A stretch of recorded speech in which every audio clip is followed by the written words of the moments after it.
Hai, assalamualaikum warahmatullahi wabarakatuh. Kenalin gue Billy. Di sini gue pengen berbagi cerita kenapa gue bisa kena, maksudnya tuh sampai dirawat.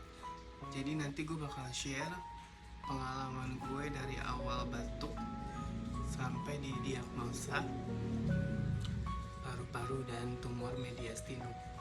Jadi buat kalian yang setuju nanti bakal gue share.